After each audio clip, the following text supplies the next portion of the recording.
Good morning. There are quite a few questions, so we'll begin. See how many we can cover. First question is, what is the difference between dhatus and dhammas, if any? ข้อแรกระหว่างสิ่งที่เรียกว่าธาตุกับสิ่งที่เรียกว่าธรรม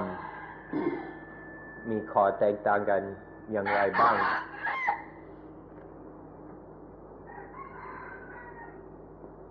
ในทางภาษาบาลีรากศัพท์เดียวกันแต่แปลว่าสิ่งที่ทรงตัวเอง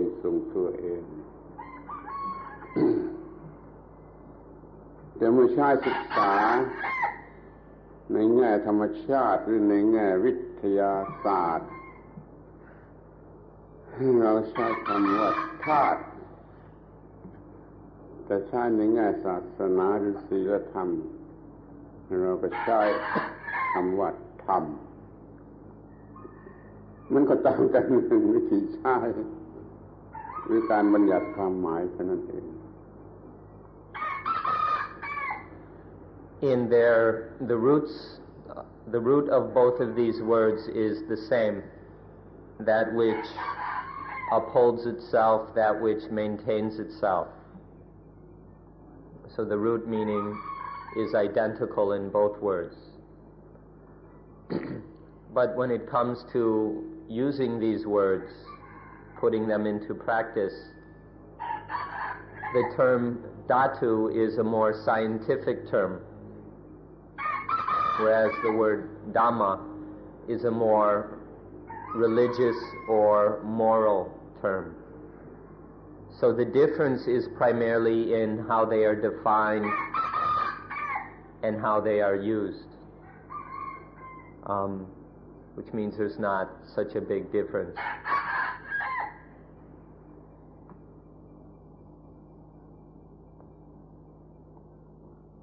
Paula? Okay. The second question is, how does Dhamma, and we'll save that one a bit. In everyday city life, would there be any real, tangible benefit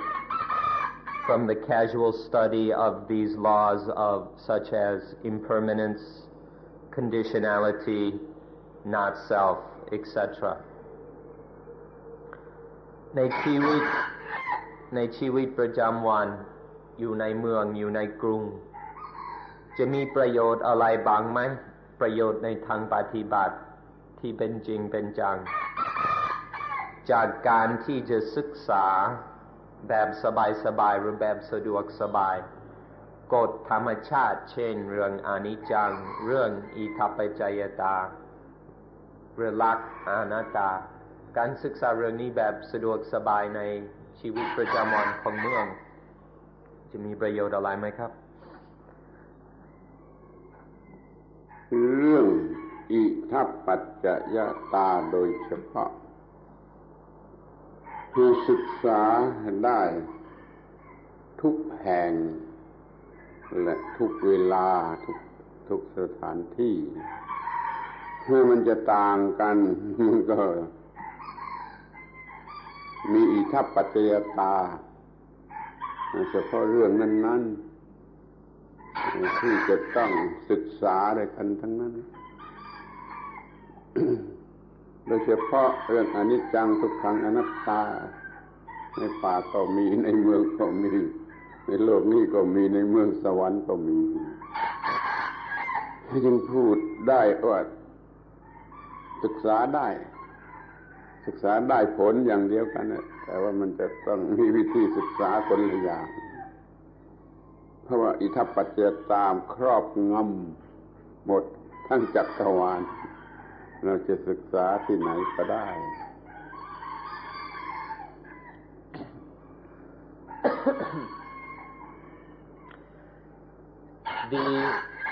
principle of Itappajayata or conditionality,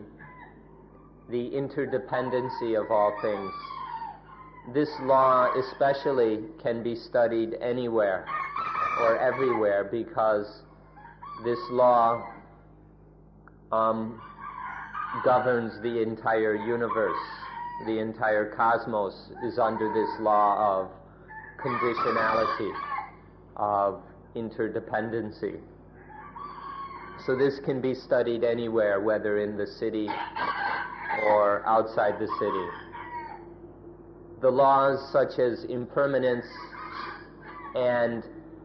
not self or anatta are related to specific situations, specific problems. But still they can be studied both in the forest and in the city. It's not dependent so much on place. But the law of Itappajayata covers everything, and so it can be studied anywhere,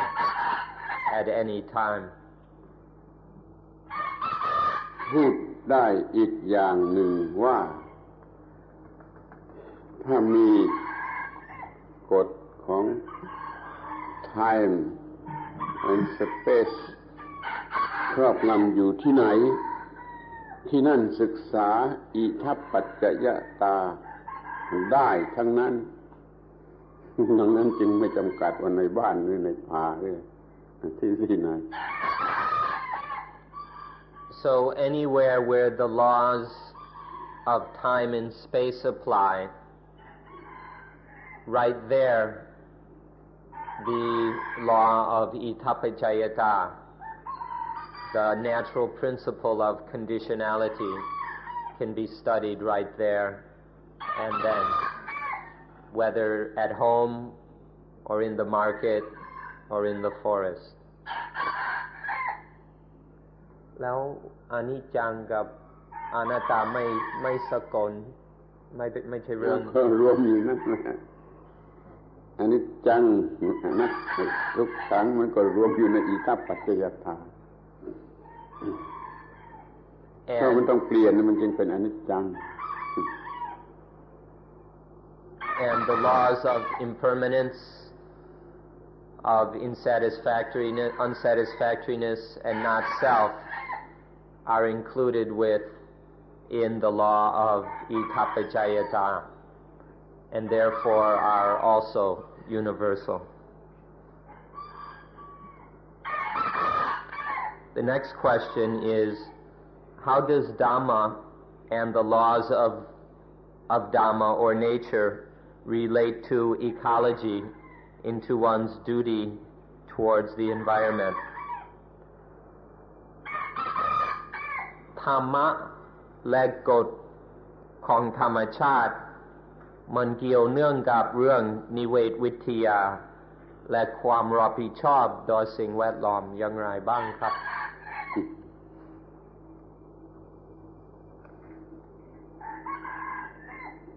ทุกสิ่งที่มันจะเป็นนิเวศขึ้นมาได้มันก็คือธรรมชาติแล้วมันก็เป็นไปตามกฎของธรรมชาติในความหมายที่ว่าถ้าเป็นอย่างนี้มันสกปรกถ้าเป็นอย่างนี้มันสะอาดถ้าเป็นอย่างนี้มันก็แล้วแต่จะเรียกการรับผิดชอบนี่เป็นเรื่องของมนุษย์บัญญัติธรรมชาติมีแต่ว่าถ้าแกทำอย่างนี้ก็สกปรกทำอย่างนี้ก็สะอาดจะไม่เรียกว่าธรรมชาติรับผิดชอบแต่ว่ามันก็มีเนื่องกันอยู่ที่ว่าการทำผิดธรรมชาตินั่นเป็นหน้าที่ที่ถูกต้องหรือเปล่าถ้าเป็นหน้าที่ที่ไม่ถูกต้องแกก็ต้องได้รับโทษเป็นความทุกข์ยุ่งยากลำบากเจ็บไข้ได้ป่วยถ้าถูกต้องมันก็สบายดีแต่ความรับผิดชอบนี่มันอยู่ที่เมื่อเป็นหน้าที่ต้องรับผิดชอบในส่วนที่เป็นหน้าที่ตามกฎของธรรมชาติ everything that could be called an ecosystem or an ecology is under the laws of nature. The law of nature governs all ecosystems and all ecology. And the law of nature stipulates how things work. For example, if things are done in this way, then our environment will be dirty. But if things are done in this way, our environment will be clean. The law of nature itself just governs how causes and results interact. As for our responsibilities or duties regarding the environment, this is something that human beings create themselves. And so that's something human beings must discover and decide upon themselves. However, if those responsibilities which human beings decide upon, if they are incorrect according to the law of nature, then the result of those responsibilities will be pain, trouble, and dukkha. However, if those responsibilities are correct in terms of the law of nature, then the results will be well-being, comfort, and peace. So if we speak about the responsibility towards the environment, we should understand that in line with the duty according to natural law,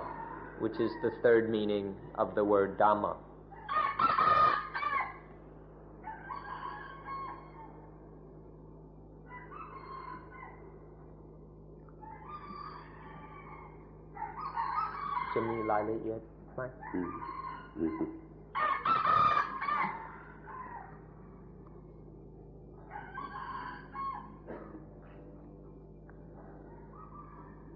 Evolution seems to have developed greater varieties of individual characteristics that support the concept of self in man than in most other beings. Why therefore fight against natural conditions by trying to eliminate self, no matter how noble the cause of peace may be? ปรากฏว่าวิวัฒนาการมันทำให้มีการเจริญของลักษณะแปลกๆออกไปเรื่อยเพื่อจะทำให้มนุษย์คือจะพึ่งสิ่งหลายๆสิ่งที่จะช่วยมนุษย์ให้ยึดมั่นถือมั่นในคอนเซ็ปต์ว่าตัวตนสิ่งนี้ก็มีมากกว่าในความแปลกต่างกันและความแปลกๆมีในมนุษย์มากกว่าในสัตว์อื่นๆทำไมเราจะต้องฟื้นของธรรมชาติอย่างนี้เพื่อพยายามที่จะกำจัดตัวตนแม้แต่มันจะมีประโยชน์ทั้งสูงในทางสันติภาพทำไมจะต้องฟื้นปรากฏการณ์ธรรมชาติหรือของธรรมชาติอย่างนี้ตอบได้สั้นๆว่าความรู้สึกว่าตัวตนมีที่ไหนก็เป็นความทุกข์ที่นั่นมีความหนักอกหนักใจขึ้นมาที่นั่น และความรู้สึกว่ามีตัวตนนั้นเป็นเหตุให้เห็นแก่ตนแล้วมันก็เบียดเบียนผู้อื่นเพราะความเห็นแก่ตนนี่เห็นได้ว่าไอ้ความรู้สึกว่าตนน่ะถ้าทำผิดวิธีมันก็เบียดเบียนตนและเบียดเบียนผู้อื่นต่อเมื่อทำถูกวิธีจึงจะมีประโยชน์บ้างแต่ก็ไม่ใช่ทั้งหมด เพราะว่าคำว่าต้นมันยังเป็นของหนักเป็นภาระหนักเป็นความทุกข์อยู่นั่นเองแต่ถ้าพูดกันในเบื้องต้นคำว่าต้นที่ปฏิบัติถูกต้องตามวิธีนั้นมันก็มีประโยชน์แล้วมันก็มีหลักที่ตายตัวอย่างยิ่งอยู่ว่าต้นนั่นแหละมันต้องช่วยต้นไอ้ต้นที่เป็นทุกข์นั่นแหละต้องช่วยต้นให้หายทุกข์จึงแบ่งแยกเป็นว่าเบื้องต้นหรือเบื้องสูงธรรมะในเบื้องสูงธรรมะในเบื้องสูงก็ว่าตัวตนที่ไหนก็มีความทุกข์ที่นั่นเบียดเบียนทั้งตนเองและผู้อื่นแต่ธรรมะในเบื้องต้นนี่บอกเอาตัวตนนั่นแหละเป็นผู้ช่วยตัวตนหรือเป็นที่พึ่งแก่ตัวตน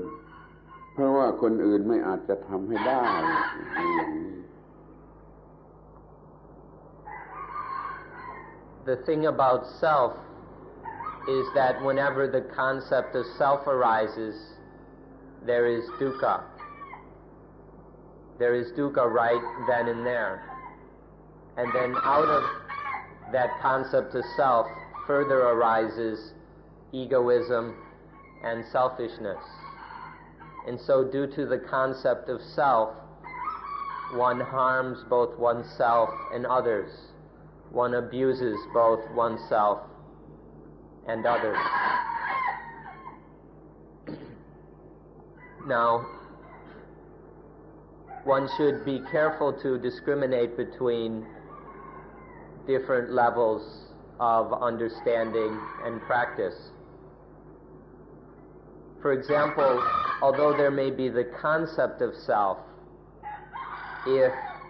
it is dealt with correctly, if we practice properly,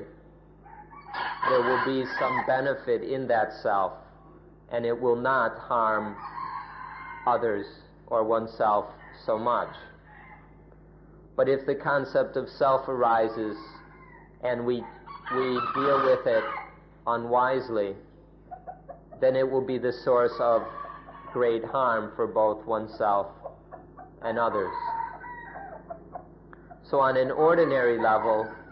we should never forget that self must depend on itself. We must depend on ourselves, because there isn't anyone else who can do it for us. So on the beginning level, when getting started, one will still be operating with this concept of self. But on the higher level, the highest level of Dhamma, one sees that any kind of self, no matter how good, how noble, any kind of self is dukkha. That any kind of self is a burden. And so one seeks to eliminate all concepts of self. But on an ordinary level, one is abandoning evil and harmful concepts of self and tries to develop a better self, a less troublesome self. พอหมดความรู้สึกว่าตัวตนมันก็หมดปัญหาทุกอย่างทุกประการที่ตัวตนจะต้องช่วยตัวตนเอง But once any feeling or sense of self is gone, then all problems and difficulties concerning how one must help oneself are finished. One no longer has to be concerned with depending on oneself or helping oneself.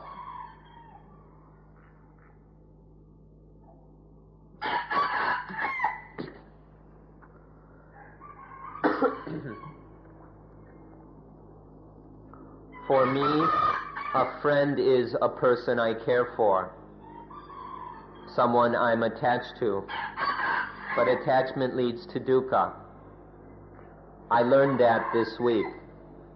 But without attachment, the person would not be a friend for me. So can you explain what friendship is for a Buddhist? สำหรับข้าพเจ้าเพื่อนคือบุคคลที่เราเอ็นดูซึ่งเรามีความยึดมั่นถือมั่นในเขาแต่ความยึดมั่นถือมั่นนั้นมันนำมาซึ่งความทุกข์อาทิตย์นี้ข้าพเจ้าได้เรียนว่ามันเป็นอย่างนั้นแต่ถ้าไม่มีความยึดมั่นถือมั่นบุคคลนั้นจะไม่เป็นเพื่อนสำหรับเราสำหรับข้าพเจ้าขอให้อธิบายว่าความเป็นเพื่อนเป็นอย่างไรสำหรับชาวพุทธมันต้องมองให้ลึกลงไปถึงความจริงที่ว่าก็มีตัวตนหนึ่งจึงมีสิ่งที่เรียกว่าเพื่อนถ้าไม่มีตัวตนเพื่อนจะมีได้อย่างไรถ้าไม่มีตัวตนเพื่อนก็ไม่มีเดี๋ยวนี้เรายังมีตัวตนยังต้องการอะไรหลายๆอย่าง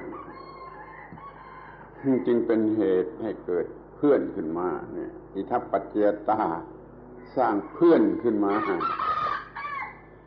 แล้วก็ต้องเป็นเพื่อนที่ถูกต้องคือช่วยให้สำเร็จประโยชน์ในสิ่งที่ควรท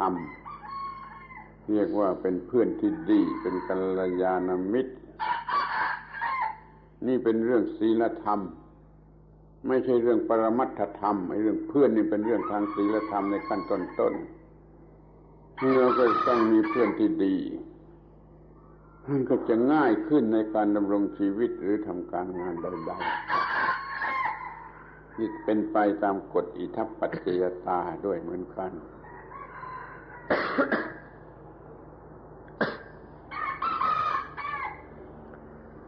If we look at this matter deeply, we'll see that a friend or the friend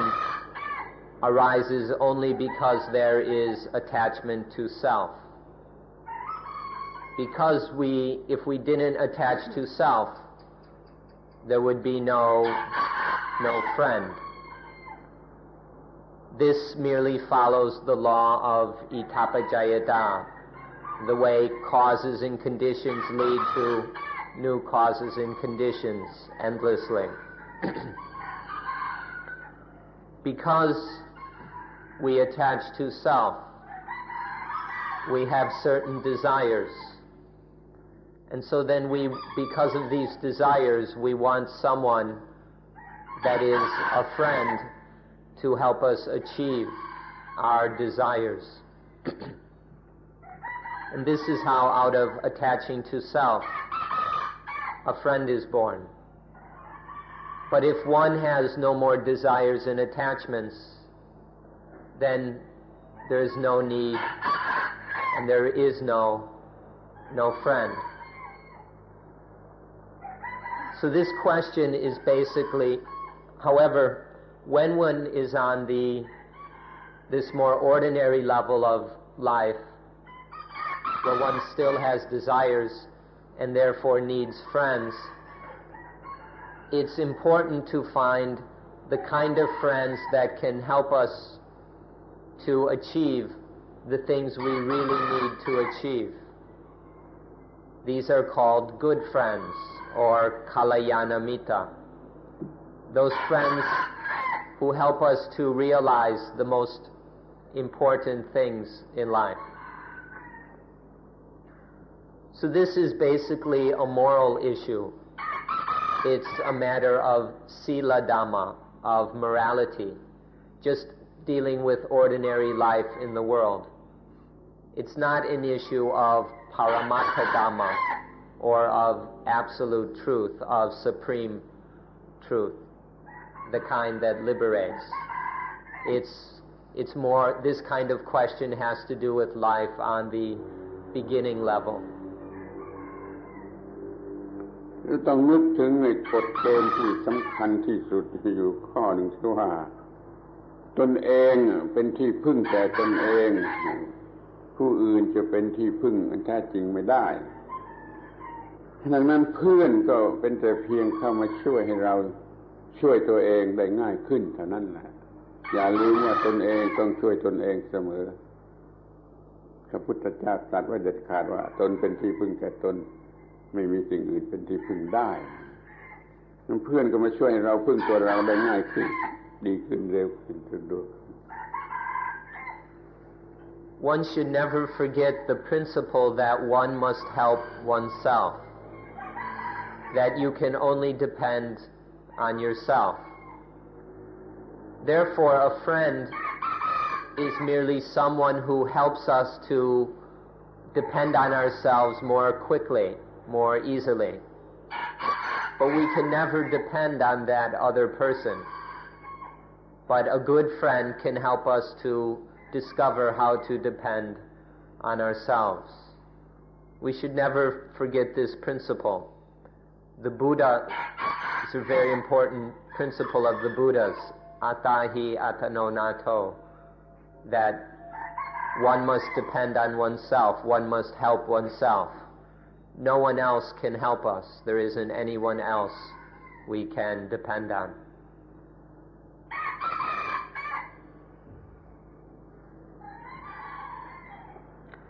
Since there is no I, no me,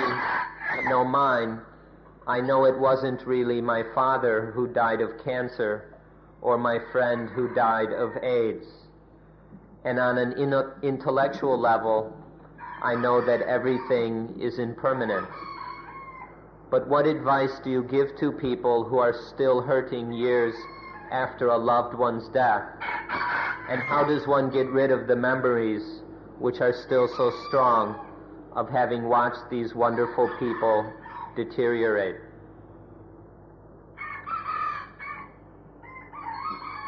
ในการที่ไม่มีเราไม่มีของเราข้าพเจ้าก็เข้าใจว่ามันไม่ใช่พ่อของเราที่ได้เพราะโรคมะเร็งหรือไม่ใช่เพื่อนของเราที่ได้เพราะโรคเอดส์ในระดับ intellectual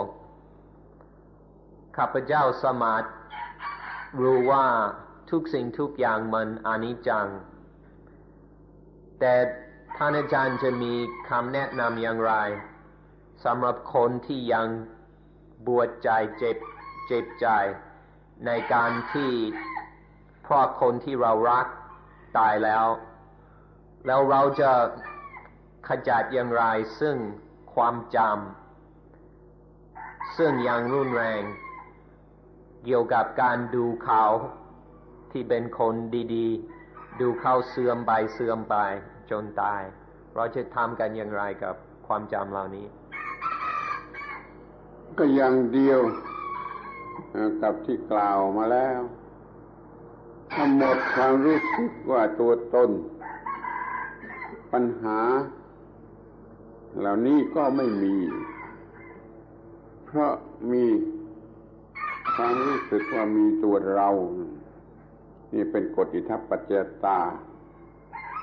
ทำให้เกิดหาสิ่งที่เป็นประโยชน์แก่ตัวเราหรือขอบพระคุณสิ่งที่เป็นประโยชน์แก่ตัวเราบิดามารดาของเราเพื่อนของเราก็เกิดขึ้นถ้าไม่มีตัวเราสิ่งเหล่านี้ก็ไม่มีมันก็เป็นเรื่องของศีลธรรมตามธรรมชาติที่ว่าช่วยกันตามกฎเกณฑ์ของสัญชาตญาณมันเป็นความรู้สึกที่ประหลาดนะสัญชาตญาณถ้าบริสุทธิ์มันก็ไม่ได้ไม่ใช่ว่าต้องได้อะไรหรือต้องมีประโยชน์อะไรจึงจะช่วยอยากจะยกตัวอย่างไอ้ลูกไก่ตัวเล็กๆมันช่วยจิกเห็บที่หน้าของไก่ตัวโตไก่ตัวโตจิกไม่ได้เอาออกไม่ได้แล้วก็ไม่มีใครใช้ไอ้ไก่ตัวโตมันก็มาตะแคงหน้าให้ไอ้ไก่ตัวเล็กจะจิกเห็บออกได้นี่ก็เป็นเรื่องของสัญชาตญาณก็ได้มันไม่ได้มีความคิดว่าพ่อว่าแม่ว่าเพื่อนว่าอะไรเราก็จะอาศัยศีลธรรม ส่วนที่เป็นไปตามกฎเกณฑ์ของสัญชาตญาณนี่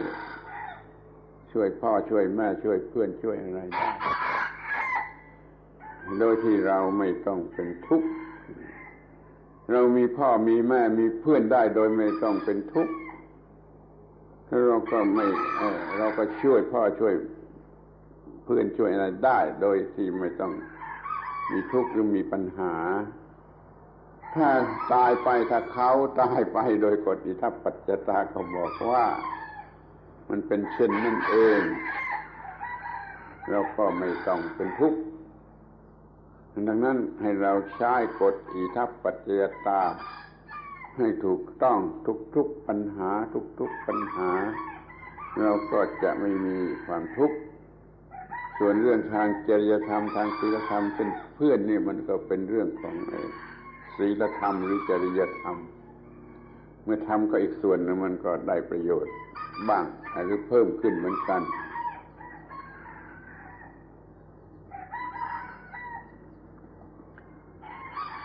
The first response to this question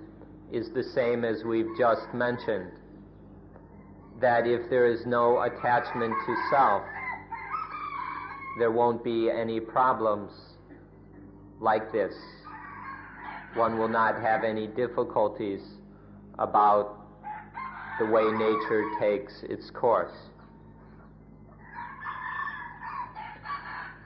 But once there is a sense of self, when there is a sense of self, then the self will look for people and things that are of use to it, that benefit it. Or the self will feel a desire to be thankful to the people and things that have helped it. And so once there is a sense of self, we create this feeling of mind about other things, either the things that we want to get something from or the things that have benefited us.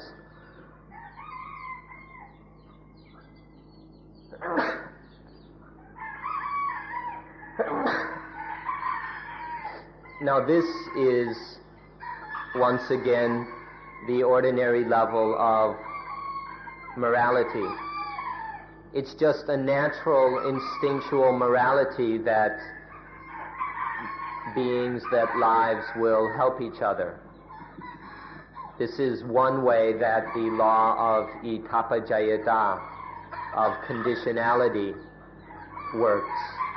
It's just natural that things in nature will help each other. For example, a small chick can help pick the ticks off the face of an adult chicken. The large chickens can't pick the ticks off of their own faces. There's nothing they can do about them. But they can go up to a small little chick and put their head down, and the little chick can pick the tick. Tick are little insects that suck blood.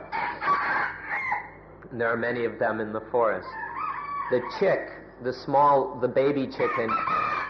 can pick the ticks off the face of the larger bird. This is just something natural. It's a natural kind of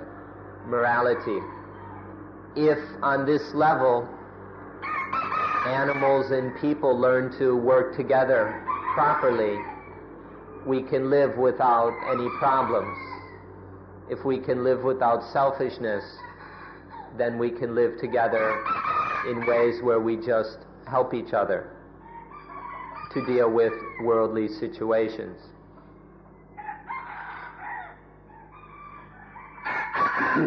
อาจารย์ขอพูดไม่ยาวครับผมจำไม่หมดอย่างเมื่อกี้นี้ผมพูดไม่หมดจำไม่ได้ มีความลับของธรรมชาติอยู่อย่างหนึ่ง อวิชชาหรืออุปาทานอวิชชาหรืออุปาทานถ้าไม่เกิดความรู้สึกว่าตัวเราแล้วทำให้เกิดความรู้สึกในผู้ที่รักเราช่วยเหลือเราว่าพ่อหรือแม่ของเราวิชชาอวิชชาเป็นพ่ออุปาทานเป็นแม่ในความหมายนี้ท่านสอนให้ฆ่าพ่อฆ่าแม่เสียท่านทั้งหลายจะตกใจโอ้ฆ่าพ่อฆ่าแม่เป็นอกตัญญูนี่เพราะไม่เข้าใจฆ่าอวิชชาฆ่าอุปาทานเสียไม่ต้องไปฆ่าตัวพ่อตัวแม่ไม่ต้องไปฆ่าตัวพ่อตัวแม่ฆ่าอวิชชาอุปาทานเสียความรู้สึกยึดถือว่าตัวเราก็หมดไปความรู้สึกยึดถือว่าพ่อแม่ก็หมดไป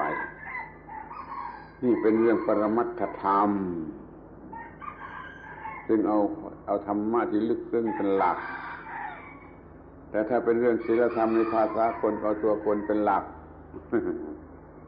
เราก็ฆ่าพ่อฆ่าแม่ไม่ได้หรอกแต่ในทางปรมัตถธรรมมันสูงสุดเราฆ่าพ่อฆ่าแม่ก็ได้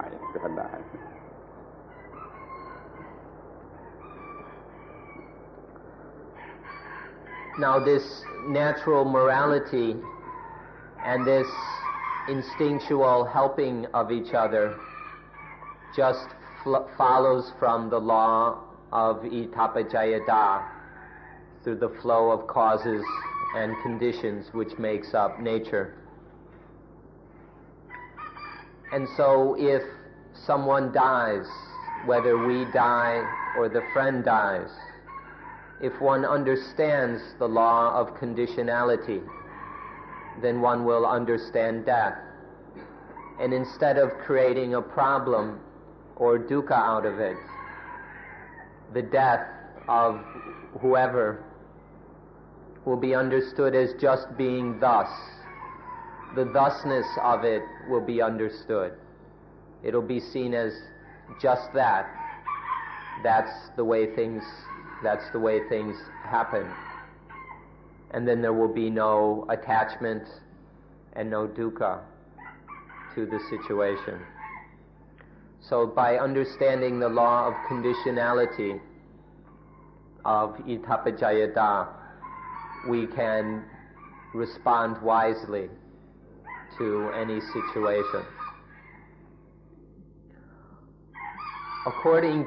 There's a secret in nature that all dukkha occurs because of ignorance, avijja, and attachment, upadana. And there's a place in the scriptures where the Buddha recommends to kill the mother and kill the father. The Buddha actually says this, to kill the mother and kill the father. But here, the father is ignorance and the mother is attachment. And so, when we speak on the highest level of Dhamma, it's okay to kill one's mother and father, because it's ignorance and attachment which gives birth to this sense of self. And if we kill that ignorance and that attachment, then there's no more self to be creating problems and dukkha. But if we speak in the normal way of morality, if we speak in an ordinary, popular or moralistic religious way, then to say kill one's mother and father is a horrible thing. But in the language of the highest Dhamma, of the Dhamma that liberates, one must kill one's mother and father. มีพระพุทธภาษิต ที่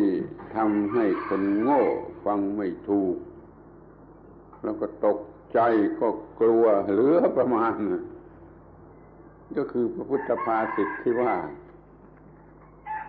ฆ่ามารดาเสียฆ่าบิดาเสียแล้วเป็นคนอกตัญญูท่านจะถึงที่สุดแห่งความทุกข์ท่านอย่าเพิ่งตกใจไม่ต้องไปฆ่าตัวบิดามารดาแต่ว่าฆ่าอุปาทานหรืออวิชชาที่ทำให้เกิดความรู้สึกยึดมั่นถือมั่นว่ามีตัวกูแล้วก็มีบิดามารดาของกูฆ่าอวิชชาเสียฆ่าอุปาทานเสียก็หมดความรู้สึกว่าตัวตนของกูมันไม่มี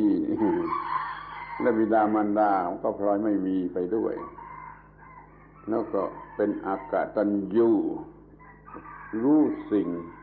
ที่ปัจจัยอะไรปรุงแต่งไม่ได้อากตะสิ่งที่ปัจจัยปรุงแต่งไม่ได้อัญญูรู้อากตัญญูรู้สิ่งที่ปัจจัยปรุงแต่งไม่ได้ก็คือพระนิพพานฆ่ามารดาฆ่าบิดาเสียแล้วก็จะรู้จักพระนิพพานคนโง่ฟังไม่ถูกแล้วก็กลัวแล้วก็ไม่กล้าศึกษาไม่กล้าทำคำว่าอากตัญญูมีสองความหมายแปลว่าไม่มีกตัญญูอากตัญญูในภาษาศีลธรรมแล้วอันเกตปูนี่อากตัญญูที่มารู้สิ่งที่เหตุปัจจัยปรุงแต่งไม่ได้ครับสองความหมายทางภาษาคนภาษา There are some sayings of the Buddha or Buddha Pasita of the Buddha which stupid people cannot understand and that they get these people very, very upset and confused. One of these is the saying that we just mentioned. To kill one's mother, to kill one's father, and be an ungrateful person or be an agatanyu person. There's the word gatanyu, which in the language of morality, in people language, this word means to be grateful. So in the ordinary meaning of to be an agatanyu person is to be an ungrateful person. So some people, when they hear this, to kill one's mother and father and be a very ungrateful person, they think that this is a real criminal teaching. But the Buddha is not speaking in people language. Here he's speaking in the highest Dhamma language.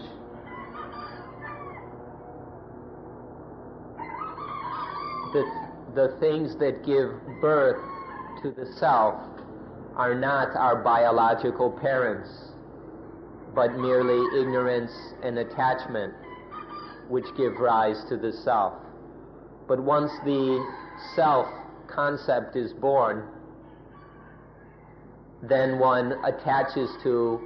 this as my mother and that is my father and all that. So the Buddha said to get out of dukkha, to escape from dukkha, kill the mother, kill the father, and be an agatanyu person. But in Dhamma language, agatanyu doesn't mean ungrateful. Agata means that which is not made, not formed, not created. So the thing that is unconcocted, unaffected by any cause or conditions. And anyu means to know. So agatanyu here means be one who knows that which cannot be affected or concocted by anything. These words cannot be understood by people who do not understand the language of Dhamma. If we interpret everything in the simple language of morality, we will get very confused.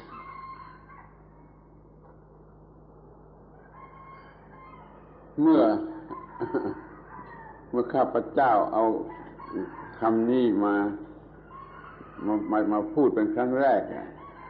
ก็ถูกด่าเลยถูกด่าว่าเอาเรื่องไม่จริงเอาเรื่องโกหกมาพูด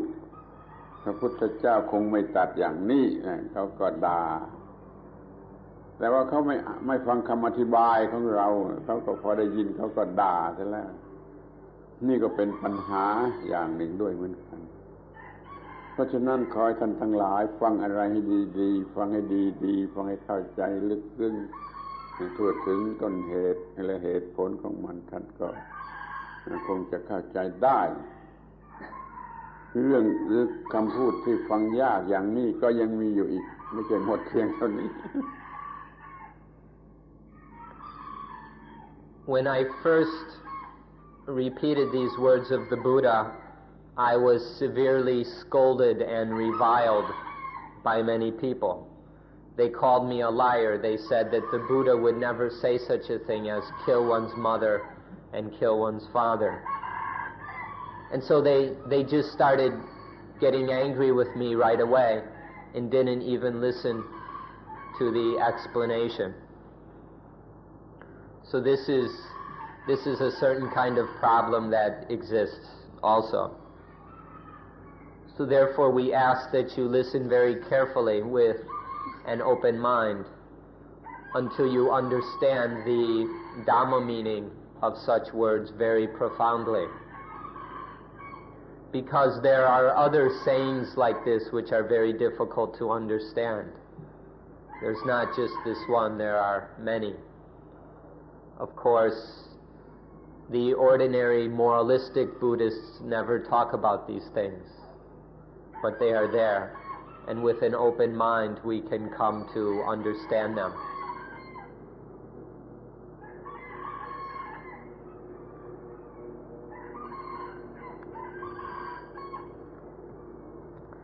This is a long question. I'll try to get the main point.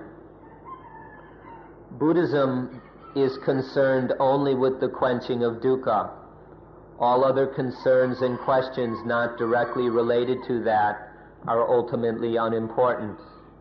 However, it seems that humanity is spread out along a long road of evolution, and it is only those who naturally occupy a position towards the end of that road, namely near to Nibbana, and the realization of not-self, who are naturally, spiritually, and intellectually mature enough to be able to accept, benefit from, and understand such a refined, pure practice and philosophy as Buddhism. Meaning that all those others further back along the road, who are not so spiritually and intellectually mature, who make up the vast bulk of humanity, are not capable of accepting such a refined religion, and could be said that its very refinedness may be the thing that prevents spiritual progress and growth on a simpler level. Therefore, can it be said that Buddhism, especially Theravada Buddhism, is a religion that appeals and is directed towards a select majority? And it may explain why, even though Buddhism is the most advanced, evolved knowledge of mankind, it remains confined to a small section of the world. คำถามนี้มันยาวหน่อยจะพยายามสรุปนิดหน่อยจุดมุ่งประเด็นของพุทธศาสนาคือเรื่องดับทุกข์เท่านั้นเรื่องอื่นก็ไม่สำคัญแต่ปรากฏว่ามนุษย์เป็นอันมากมันอยู่ในการมันกระจัดกระจายอยู่ระหว่างถนนที่จะเดินทางไปสู่พระนิพพานคือในการวิวัฒนาการมีบางคนที่วิวัฒนาการน้อยกับคนที่วิวัฒนาการมากแล้วรู้สึกว่ามีแต่คนจำพวกหนึ่งซึ่งใกล้จะถึงนิพพาน ซึ่งมีความสามารถที่จะเข้าใจและรับประโยชน์จากพุทธศาสนาซึ่งประณีตอย่างยิ่งแต่คนเหล่าอื่นซึ่งไม่สมบูรณ์หรือไม่มีความสามารถเพียงพอ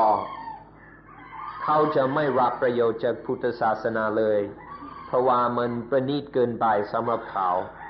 และความประณีตนี้เองที่ทำให้คนเหล่านั้นจะก้าวหน้าไม่ได้เพราะฉะนั้นเป็นไปได้ไหมที่เราจะพูดว่าพุทธศาสนาเฉพาะอย่างยิ่งพูดฝ่ายเทรวาทเป็นศาสนาสำหรับบุคคลจำพวกน้อยแล้วนี้เป็นเหตุที่ทำให้พุทธศาสนาซึ่งเป็นความรู้และความเข้าใจอันสูงสุดที่มีอยู่ในโลกไม่ได้ขยายตัวอย่างกว้างขวาง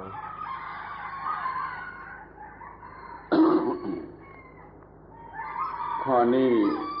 ก็จริงอย่างที่พูดนั่นธรรมะที่เป็นความหลุดพ้นเป็นนิพพานนั้นลึกมากจนต้องศึกษาหรือปฏิบัติเป็นพิเศษจึงทำไม่ได้ทุกคนถ้าทำไม่ได้ทุกคนจึงมีพุทธศาสนาบางนิกายพยายามอย่างอื่นสำหรับคนที่ทำไม่ได้คือคนที่ยังมีความโง่มากนะเขาก็ขอให้ทำอย่างอื่นไปก่อนแต่ก็มุ่งไปในทางเดียวกันบางทีให้ท่องจำในคำที่เข้าใจไม่ได้อยู่เรื่อยๆจนกว่าจะเข้าใจได้อย่างนี้ก็มีหรือไม่เช่นนั้นเขาก็สอนระบบใดระบบหนึ่งที่หมดเป็นอยู่อย่างนั้นแล้วก็ค่อยๆรู้ธรรมะที่ลึกขึ้นไปเองอย่างนี้ก็มีขอรับรองขอยืนยันว่าพุทธศาสนาลึกไม่เข้าใจได้ทันทีสำหรับทุกคนจนพระพุทธเจ้าคิดว่าจะไม่สอนนะมันลึกเกินไปแต่ท่านมาคิดว่ามันมีบางคนจะรู้ได้นั้นสอนเถิดท่านจึงได้สอนไอ้เรื่องที่มันลึกเกินไปนี่เราก็จงพยายามทำตนให้อยู่ในพวกที่พอจะเข้าใจได้พยายามศึกษาในตัวเองในภายในไม่ใช่ข้างนอกศึกษาในภายในให้มากเข้าสักวันหนึ่งก็พอที่จะรู้ได้ขอให้แก้ไขความขัดข้องนี่อย่างนี้อย่าปฏิเสธเลยว่าเข้าใจไม่ได้เพื่อมาพยายามอยู่มันก็ค่อยๆเปลี่ยนเป็นว่าจะเข้าใจได้จนกระทั่งว่ามันเข้าใจได้ถ้ามันง่ายเกินไปมันก็ไม่มีประโยชน์อะไรหรือไม่ต้องมีพุทธศาสนาในความดับทุกข์เรื่องดับทุกข์มันยากมันลึกซึ้งมันก็ต้องพยายามมากหน่อยลงทุนมากหน่อยแต่แล้วมันก็คุ้มค่าสรุปความว่าอย่าปฏิเสธเสียว่าเป็นสิ่งที่รู้ไม่ได้แล้วก็ไม่สนใจ พวกมหายานเขามีอุบายสำหรับคนที่ต้องใช้คำว่าโง่เลยยังโง่เลยเป็นพวกอาซิมเนี่ยเขาก็ให้ท่องคำว่านะโมอมิตาภะนะโมอมิตาภะนะโมอมิตาภะนะโมอมิตาภะถ้าได้ 80,000 ครั้งเขาก็จะไปนิพพานคือว่าจะมีรถมารออยู่บนหลังคาบ้านพอเขาตายเขาก็ขึ้นรถไปนิพพานท่านดูวิธีที่ครูบาอาจารย์เขาวางไว้มันโง่มันรู้เดี๋ยวนี้ไม่ได้มันคอยมันท่องชื่ออมิตาภะสิ่งที่มีแสงสว่างอันไม่จำกัดสิ่งที่มีอายุอันไม่จำกัดถ้าอาซิมคนนั้นว่าไปกว่าจะครบ 80,000 ครั้งมันคงจะไม่วี่แววว่าอะไรวะ ที่มีอายุไม่จำกัดให้เป็นนิรันดรแล้วก็มีแสงสว่างไม่จำกัดแสงสว่างส่องไปทั่วถึงไม่จำกัดนี่อย่างนี้สำหรับคนที่เดี๋ยวนี้ยังโง่แล้วก็ให้มันเตรียมไปสำหรับจะฉลาดซึ่งเขาก็ไม่ละพยายามไม่ละความพยายามที่จะช่วยคนโง่พูดกับคนฉลาดก็พูดตรงๆคนโง่ฟังไม่ถูกก็หาอุบายวิธีอย่างใดอย่างหนึ่งมาพยายามจนให้เขาเข้าใจได้นี่ก็มีในฝ่ายมหายานโดยมากที่สุดเพราะเขาอยากจะเป็นมหายานจะออกยกไว้ทั้งหมดเขาก็ต้องมีวิธีที่แยบคายหรือที่แปลกออกไปซึ่งเถรวาทไม่มีเพราะเถรวาทไม่ได้ตั้งใจอย่างนี้นั่นขอให้คุณให้ความเข้าใจหรือให้อภัยที่ว่ามันยากมันก็ต้องพยายามแล้วก็พยายามอย่างนั้นอย่างนี้อย่างนั้นจนให้มันไปได้ในที่สุดนี่ระเบียบแบบแผนที่ครูบาอาจารย์เขาวางไว้เขาก็มุ่งหมายอย่างนั้นนั่นพูดได้เลยว่าครั้งแรกเข้าใจไม่ได้แต่ก็มีได้อยู่ในวิสัยที่ว่าเข้าใจไม่ได้เช่นเลยเข้าใจไม่ได้เช่นใดอย่างนั้นไม่ใช่พยายามมันจะค่อยๆเข้าใจได้แล้วก็ไปถึงจุดหมายเดียวกันนะถ้าไปถึงสิ่งที่มีอายุไม่จำกัดมีแสงสว่างไม่จำกัดไปถึงพระนิพพานด้วยกันที่คนฉลาดก็ไปถึงคนโง่นี่ก็อุตส่าห์ตามไปจนถึงก็ใช้เวลานานหน่อยนี่ก็เข้าใจความยากง่ายของพระพุทธศาสนามันมีอยู่ในลักษณะอย่างนี้อธิบายใจความแต่ก็ฝรั่งอุตส่าห์มาน่าจะได้โอกาสฟังเต็มที่ไม่ใช่พูดเฉพาะคนไทย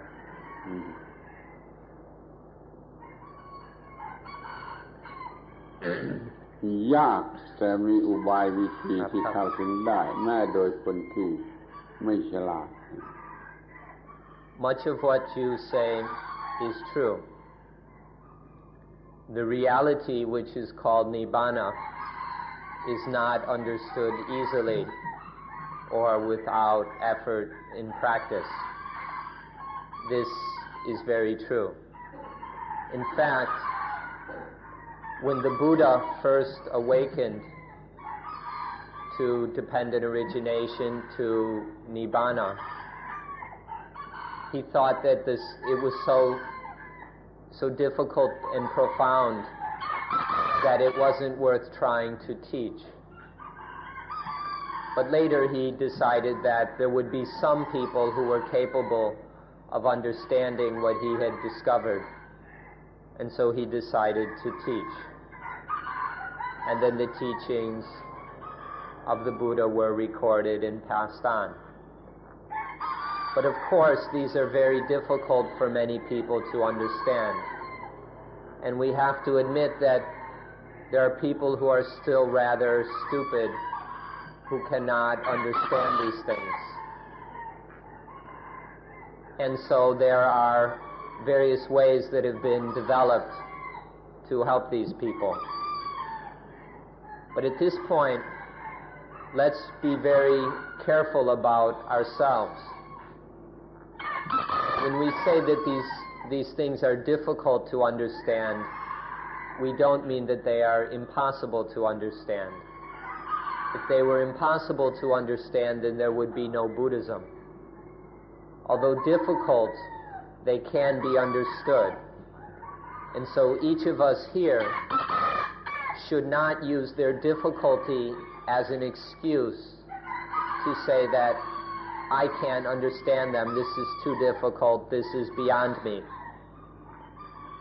People who take that attitude are truly stupid, are too stupid to understand the teachings. But the approach of someone who is wiser and more intelligent is to do what is necessary to make oneself capable of understanding these things. Instead of denying the possibility of understanding, instead to to listen carefully, to reflect deeply, to practice, to put forth effort in order to be able to understand these things. It's not possible to understand them all at once. If you're waiting to be zapped by a magic wand, then you'll be very disappointed. But if you invest some time and effort, you'll get your money's worth. If by making yourself capable, you will come to the point where you can understand these things more and more. So this is something important to understand, to take a wise approach to the difficulty of these matters instead of a stupid approach. Now, in fact, Buddhism, in addition to trying to preserve very profound insights into the true nature of things, also has developed a number of techniques and practices for people of weaker commitment and intelligence. But if you study these, you'll see that some of these later inventions or creations of various teachers still have the same purpose. For example, there's a common practice for people who in Thailand are called asim. These are the old Chinese grandmothers who like to hang around the Chinese temples. And a common practice for them is to chant the words Amitabha, Amitayu, Amitabha, Amitayu. They're told that if they chant these 80,000 times, that when they die, a special carriage will wait on the roof of their house in order to take them to Nibbana. Now, at first, those who have a understanding of the original teachings of Buddhism will consider this to be rather stupid and superstitious. But if one looks more closely, one can see what the teacher who thought up this method was trying to do. The purpose was to get these people to say Amitabha, Amitayu 80,000 times with the understanding that eventually anybody but a real fool would start to wonder, well, what do these words mean? Only a real fool would chant them endlessly without asking and inquiring as to their meaning. The word Amitabha means infinite light, boundless light, immeasurable light. And Amitayu means infinite life, boundless life, immeasurable life. Immeasurable life is that which is eternal, which is a synonym for Nibbana. The same is true for boundless, immeasurable light. So, while chanting this 80,000 times, one has the possibility to start to wonder, well, what does this mean? And this can be the spark for the beginning of an understanding of what Nibbana and Buddhism is really about. So some of these Mahayana practices, which at first may seem rather foolish or superstitious, if we look closely until we see the original intention of some of these practices, then we will see that they too are designed to lead people towards an understanding of the highest Dhamma. But for people who are on a certain level, they can't get there directly. And so there are some things available to help them to get to a place where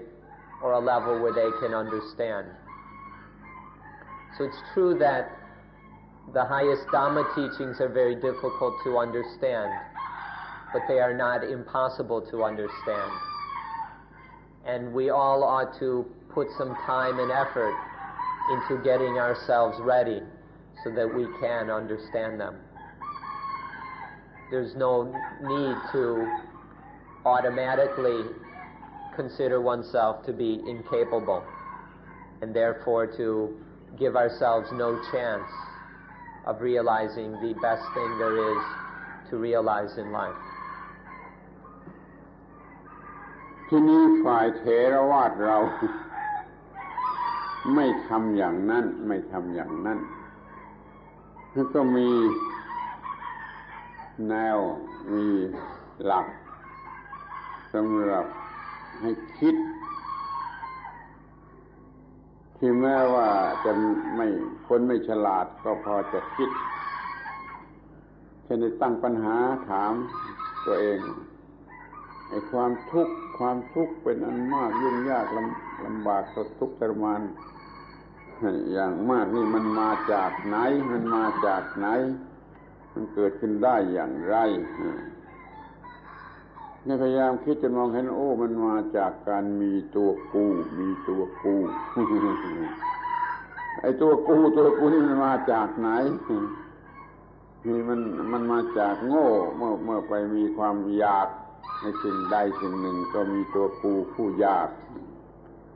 ทำไมมันจึงไปอยากเพราะมันโง่มันไม่รู้ว่าเวทนาทั้งหลายทั้งปวงนั้นไม่ควรจะหลงไม่ควรจะอยากเวทนาทุกชนิดทำไมเวทนามันจึงมียั่วยวนอย่างนั้นนะก็มันเป็นธรรมชาติของมันอย่างนั้นแล้วมันก็เข้ามาจากการที่เราผัสสะคอนแทคสิ่งทั้งปวงรอบตัวเราอยู่เสมอแล้วข้อนี้มันช่วยไม่ได้เพราะเรามีตาหูจมูกลิ้นกายใจสำหรับทำผัสสะสิ่งที่จะถูกผัสสะก็มีอยู่ทั่วไปหมดมันจึงมีการกระทบทางผัสสะคือตากับรูปเป็นต้นแล้วมันเกิดเวทนาแล้วหลงต่อเวทนาหลงความเป็นบวกหลงความเป็นลบแล้วมันก็อยากอย่างโง่ไปตามความเป็นบวกตามความเป็นลบพออยากมากเข้าก็มีตัวกูผู้อยากเพราะมีตัวกูผู้อยากนั้นก็เกิดความทุกข์ทันทีท่านศึกษาปฏิจจสมุปบาทมาบ้างแล้วพอสมควรที่ศึกษาท่านจงใช้วิธีอย่างนี้ความทุกข์มาจากไหนมาจากตัวกูมาจากไหนมันเกิดจากความยึดมั่นในสิ่งที่ตัวอยากเกิดความอยากแล้วก็ยึดมั่นในสิ่งที่ตัวอยากมาจากเวทนามาจากผัสสะมาจากการกระทบทางอายตนะอย่างนี้เหมาะสมสำหรับที่ว่ายุคนี้เป็นยุควิทยาศาสตร์เป็นยุคเทคโนโลยีจงใช้อุบายของพระพุทธศาสนาที่เหมาะกับยุควิทยาศาสตร์อย่างนี้กันให้ได้ทุกคนดีกว่าวิธีของอาซึม Now in Theravada Buddhism such techniques are not used. Theravada Buddhism merely encourages people to think and reflect deeply about dukkha, and then to think and reflect into the causes of dukkha, to investigate where dukkha comes from, to investigate and see that all dukkha comes from ego, that without ego there is no dukkha, and then to investigate further that this ego merely comes from being stupid about desire. Because of our ignorance,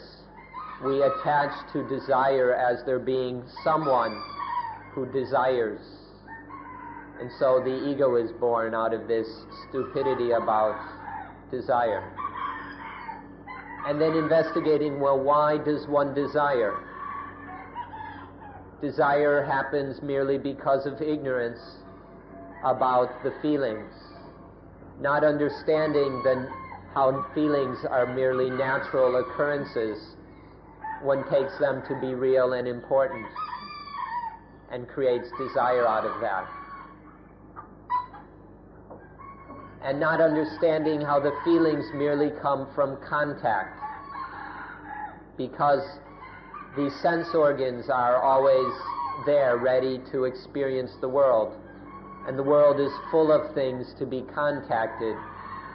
It's just natural that contact will occur.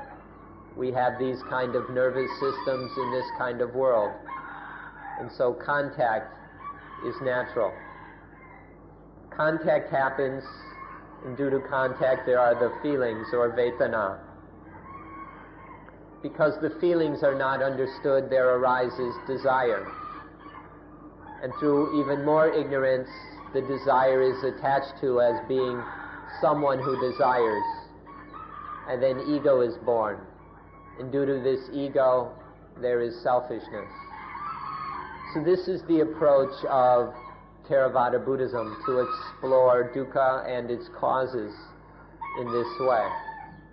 This is a very scientific approach. It's systematic, it's rational,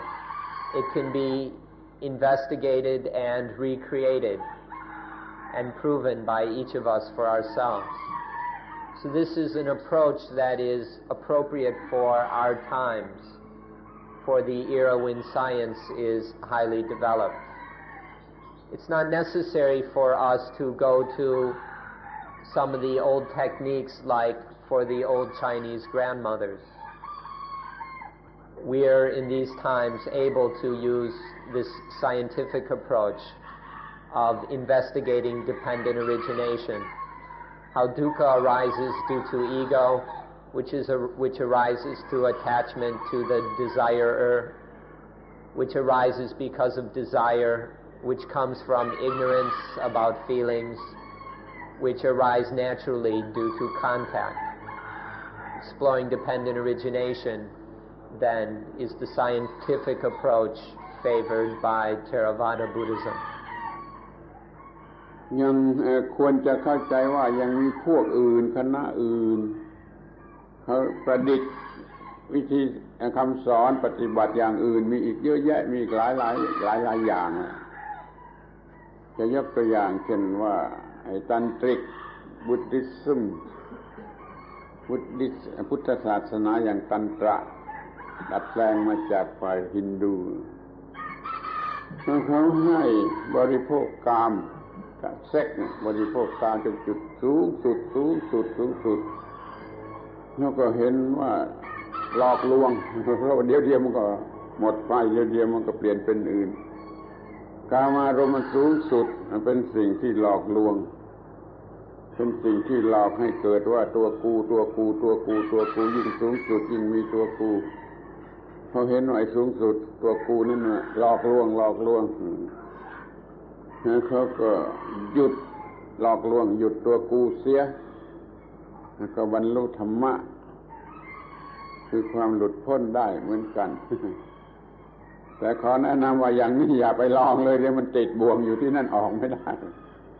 แต่ขอให้ทราบว่ามีผู้พยายามคิดหลายวิธีหลายแบบอย่างที่จะให้ออกมาจากตัวกู้เขาขอบอกกล่าวหลักที่สำคัญที่สุดว่าพุทธศาสนาแขนงไหนนิกายไหนกี่อย่างก็ตามมันก็เพื่อจะถอนตัวกู้เพื่อจะเลิกตัวกู้เพื่อจะถอนตัวกู้ด้วยกันทั้งนั้นแหละนั่นมันจึงอยู่ที่ว่าถอนตัวกูได้โดยวิธีใดนั่นแหละวิธีออกจากความทุกข์ทั้งปวงจงสรุปความว่าพุทธศาสนามีหัวใจว่าถอนตัวกูเลิกไม่มีความคิดเลิกคือไม่มีความคิดว่าตัวกูนั่นคือความดับทุกข์แต่วิธีจะทำอย่างนั้นมีกี่อย่างก็ไปคิดเอาเองบ้างก็ได้ Since the Buddha's time, many people have tried to find various other ways, all kinds of ways to get free of self. There's a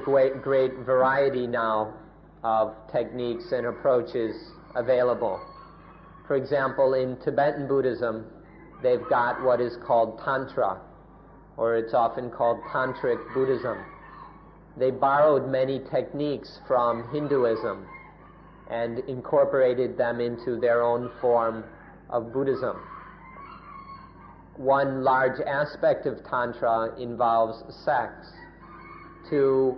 Instead of avoiding sex, they engage in sex totally in order to achieve the highest forms of sexual experience. Now, many people misunderstand this and just use it as an indulgence or an excuse to get obsessed with sex. But the purpose, supposedly, the way it's supposed to work,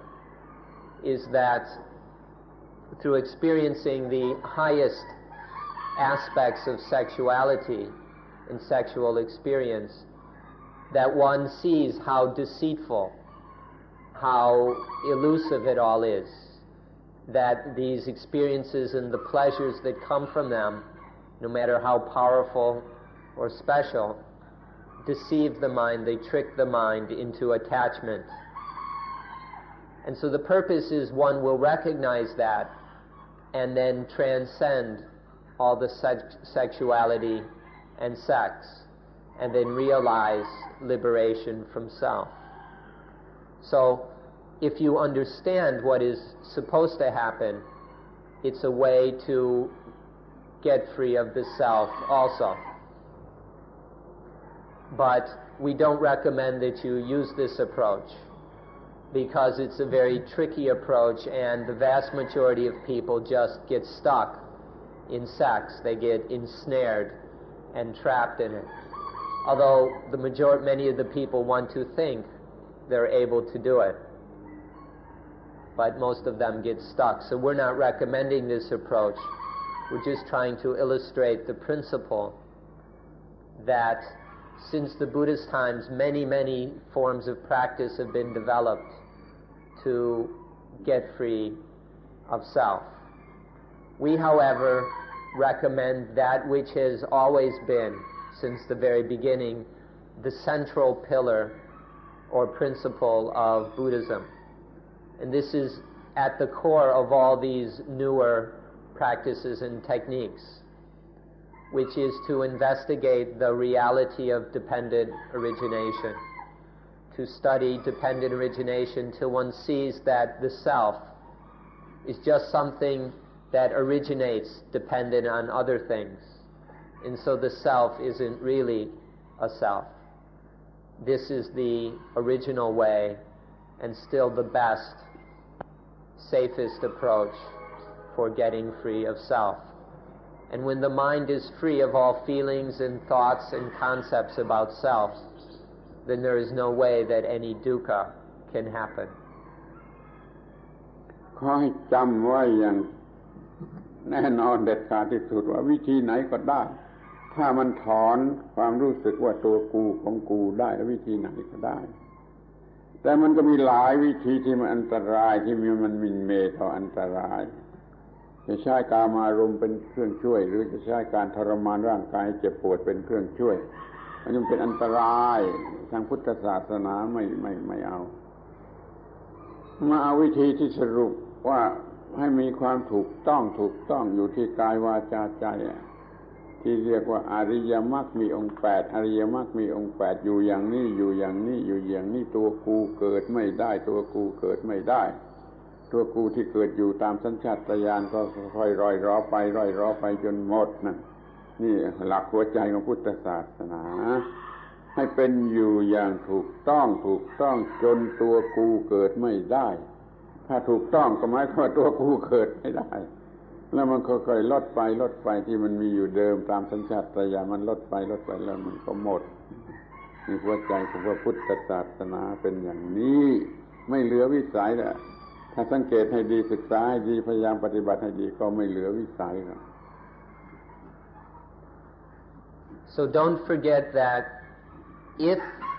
it will free us from self, then that's what we're looking for. If it will free it from self, that's what Buddhism is all about. Never forget that the essence of Buddhism is to get free of all thoughts, illusions concerning self, and then one will be free of all dukkha. But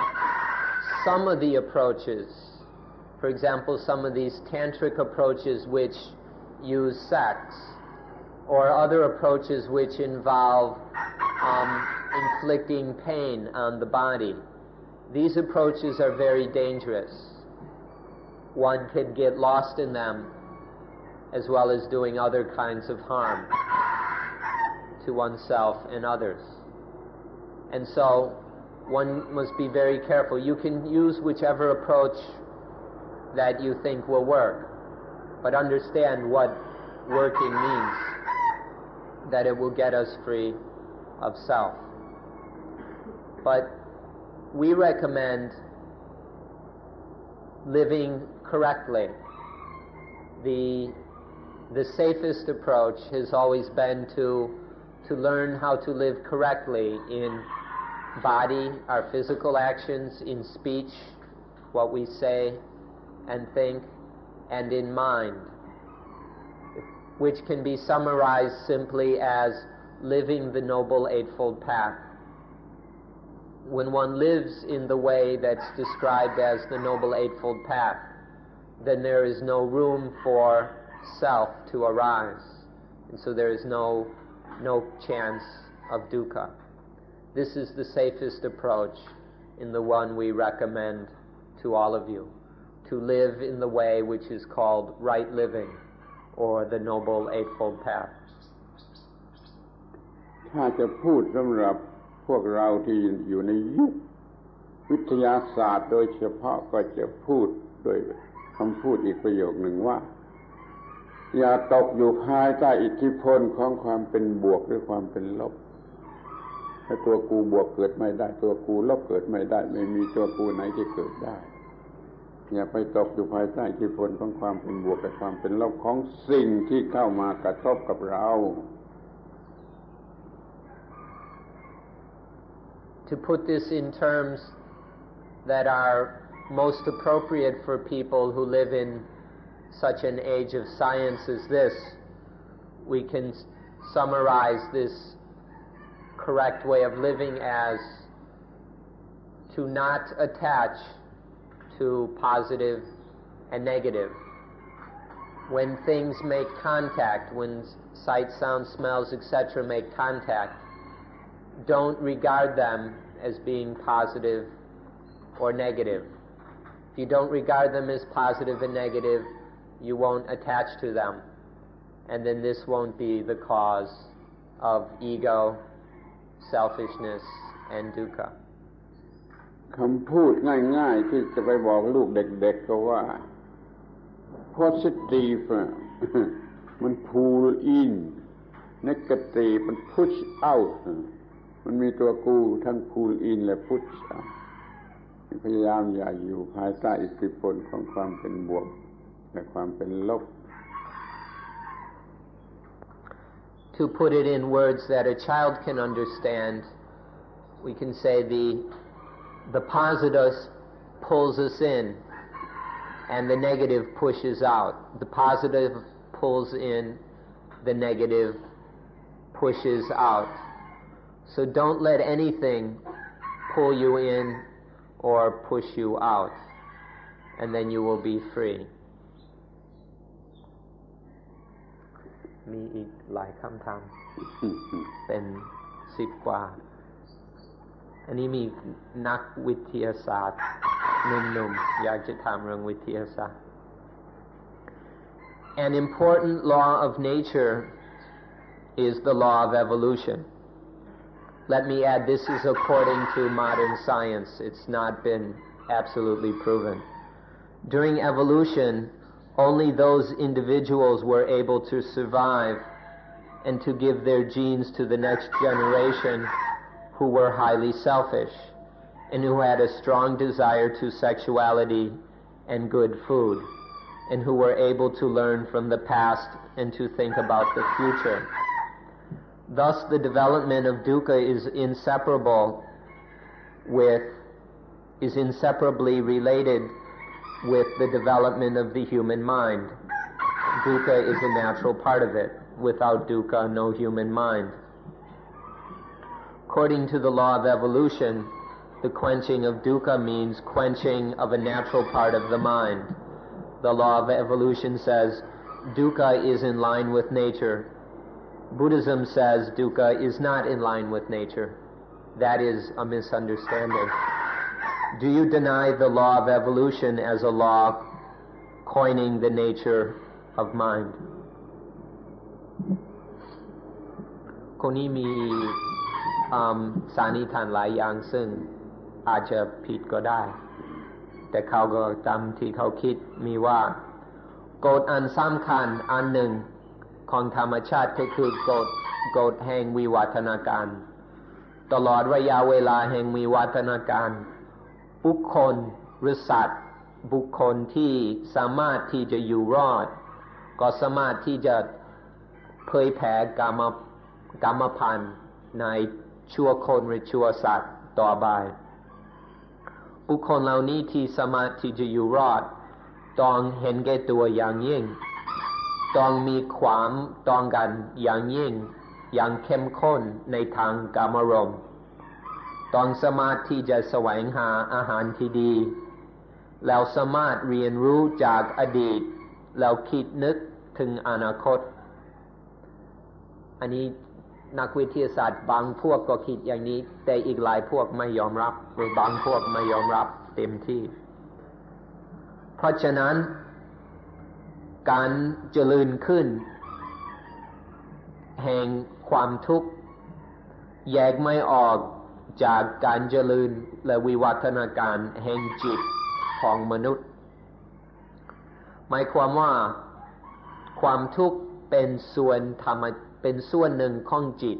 ตามธรรมชาติถ้าไม่มีความทุกข์ก็ไม่มีจิตมนุษย์ตามกฎแห่งวิวัฒนาการการดับทุกข์คือการดับส่วนที่เป็นหนึ่งซึ่งเป็นธรรมชาติของจิตกฎแห่งธรรมชาติบอกว่าความทุกข์มีอยู่ตามธรรมชาติพุทธศาสนาบอกว่าความทุกข์ไม่มีอยู่ตามธรรมชาติท่านจะปฏิเสธ กฎแห่งวิวัฒนาการอย่างนี้ที่เป็นกฎซึ่งเป็นเหตุที่จะปรุงแต่งจิตของมนุษย์หรือธรรมชาติของจิตหรือไม่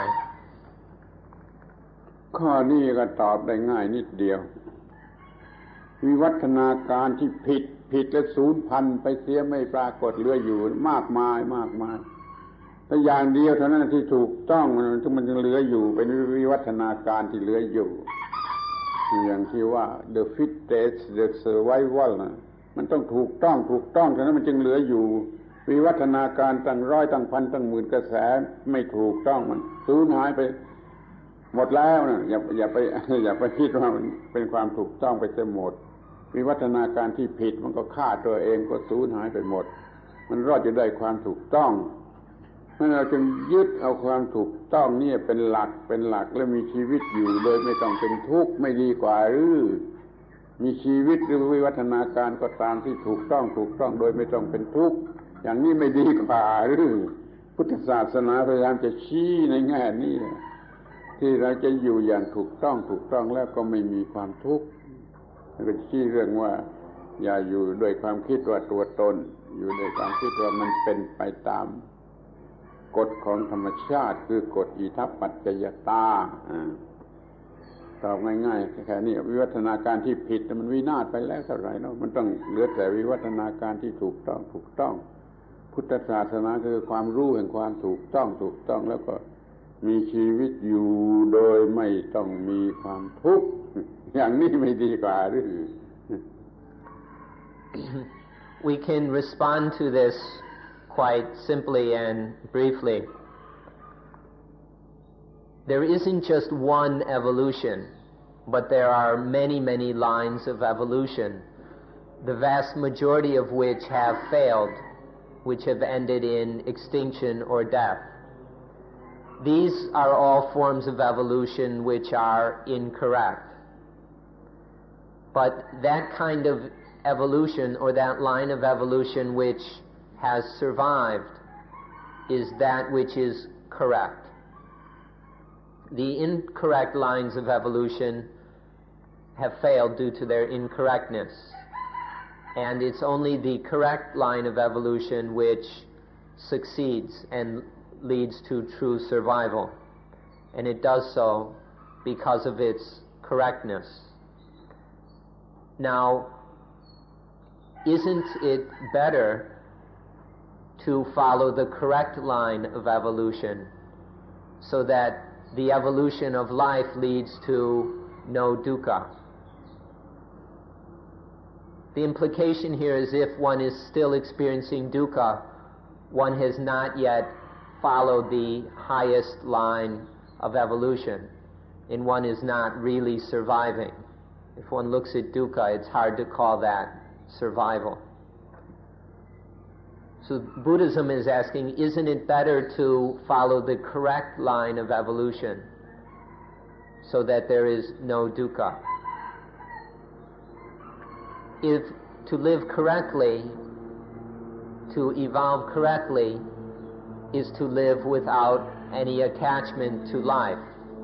without any sense of self or ego in life. And then everything will be correct. By removing the self and ego, everything is correct. And then this form of evolution will lead to true survival of the fittest. The correct form of evolution can be called survival of the fittest. But to be really fit, one must be free of self, free of ego. ก็ขอให้ดูดีๆว่ากามารมณ์ก็ดีความเจริญทางวัตถุที่ส่งเสริมกามารมณ์ก็ดีมันทำให้เกิดผลอะไรขึ้นมาเกิดผลเป็นวิกฤตการณ์ทุกชนิดแม้แต่มหาสงครามเพราะสิ่งเหล่านี้มันเกินแล้วมันก็เกิดปัญหาไอ้ลักชัวรี่ทั้งหลายมันก็เป็นปัญหาเพราะว่ามันเกินมันไม่ถูกต้องมันไม่พอดีเราจึงไม่นิยมกามารมณ์ไม่นิยมความเจริญทางวัตถุซึ่งมากขึ้นและทำให้โลกนี้มีปัญหามีความเห็นแก่ตัวมีความอิจฉาริษยามีสงครามตลอดเวลาไม่สงครามร้อนก็สงครามเย็นอย่าไปหลงไหลกับความเจริญในทางวัตถุต่อเมื่อมันถูกต้องกามารมณ์นี่ถ้าใช้ถูกต้องก็ยังพอมีประโยชน์ความเจริญทางวัตถุก็ถ้าใช้ถูกต้องอยู่ในความควบคุมก็พอมีประโยชน์พอควบคุมไม่ได้มันก็เกิดตัวกูก็วินาศทั้งนั้นแหละไม่ว่ากามารมณ์หรือความเจริญทางวัตถุในระดับใดๆพอควบคุมไม่ได้มันก็วินาศทั้งนั้น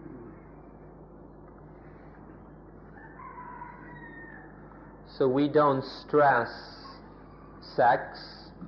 or the material sensual things that support sex and sexuality. We don't stress these the way modern society does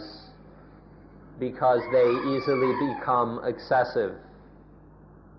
And when these things become excessive or incorrect, out of balance,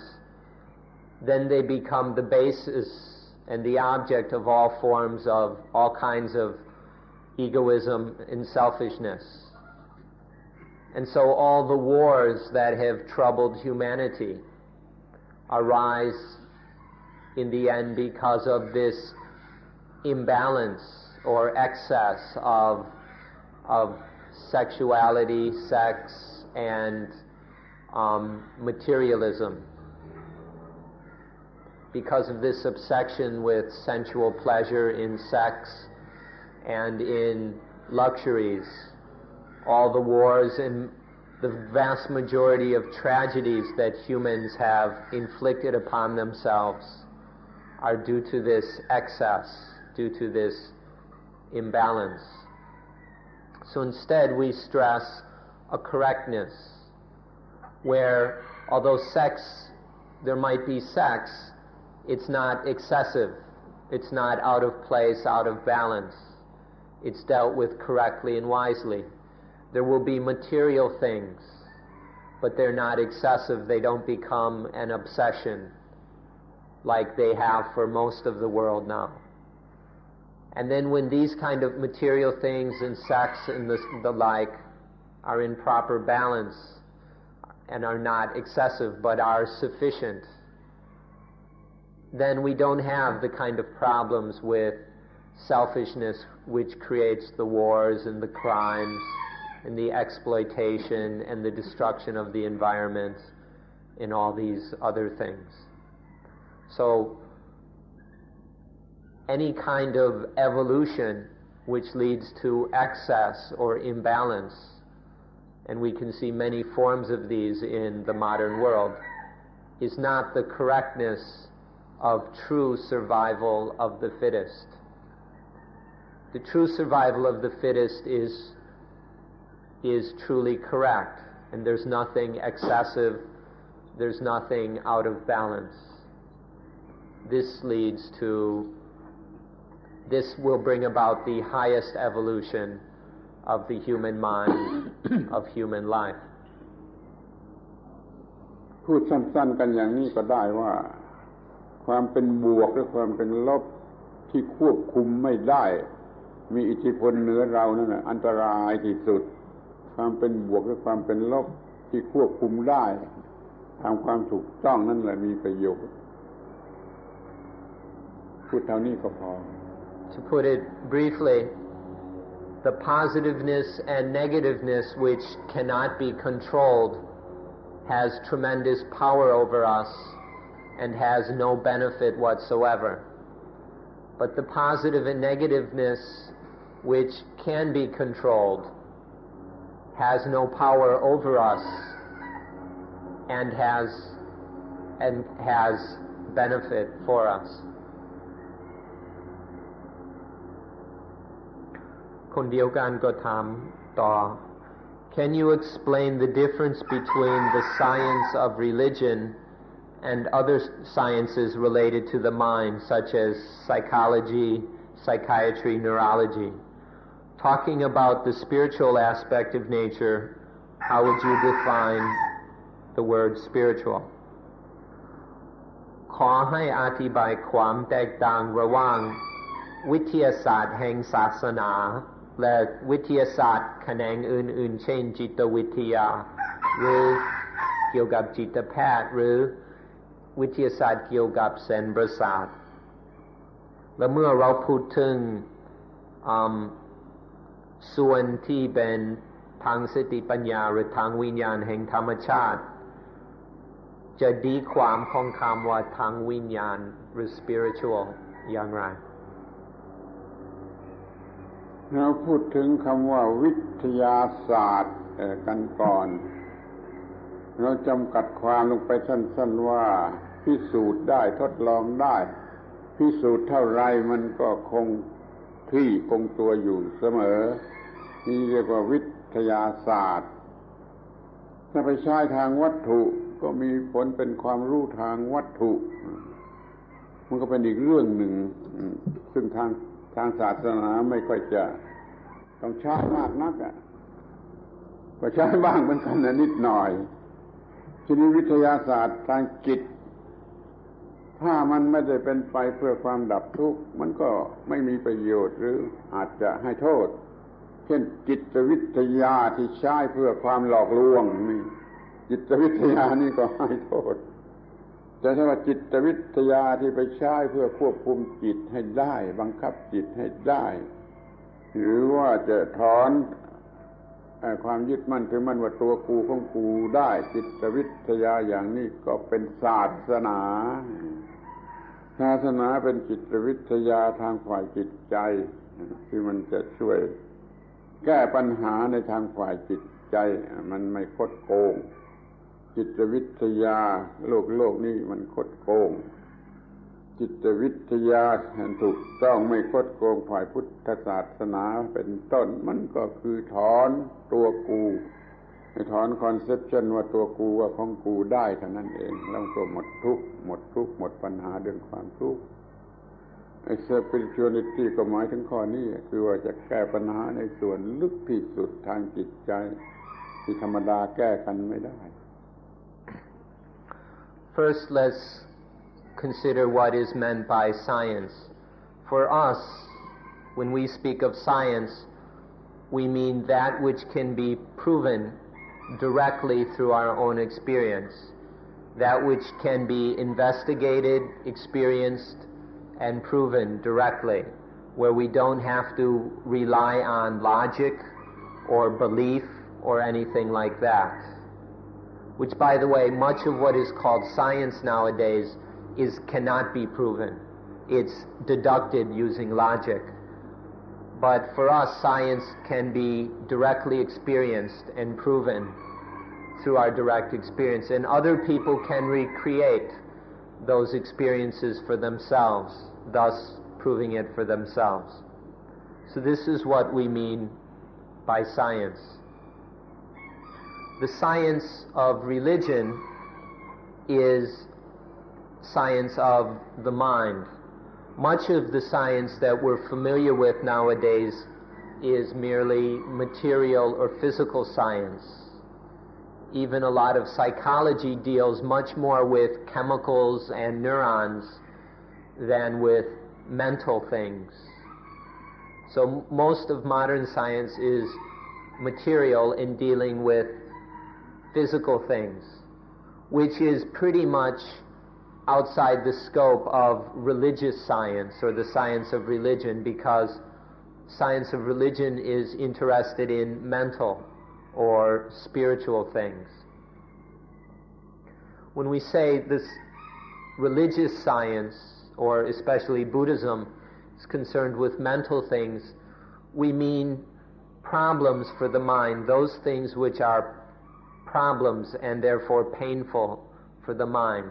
which of course means dukkha. So religious science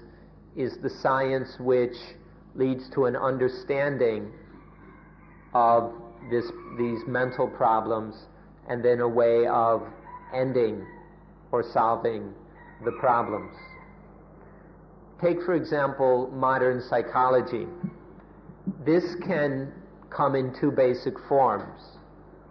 There's a certain kind of psychology in the world that is used, although it deals with mental things, is primarily for the purpose of tricking people. Billions of dollars of research are poured into a kind of psychology which is just used to deceive people, whether through propaganda or brainwashing or advertising in other related fields. Although this could be called a science of the mind, it's in no ways religious because it has no intention to help people. It's just deceiving and taking advantage of people. But another kind of psychology deals also with the mind, but it has the intention of helping people to end their mental problems. So any psychology which helps the mind to develop further in order to have control over itself, any kind of psychology that leads to self-control, or even further, elimination of the self, this could be considered religious science. So we could talk of spiritual psychology, which leads to freedom from self. And then there's the ordinary worldly psychology, which instead of helping people to control themselves, is used instead to control, manipulate, and exploit people. So this is the primary difference between what we could call religious science and worldly science. Worldly science is often material, and then worldly science especially is used to take advantage of people instead of to help them. So in the end, the word spiritual simply means to deal with the most profound and important problem of the mind, which is the problem of the dukkha created by attachment to self. So spiritual simply means the realm of attachment to self and getting free of attachment to self.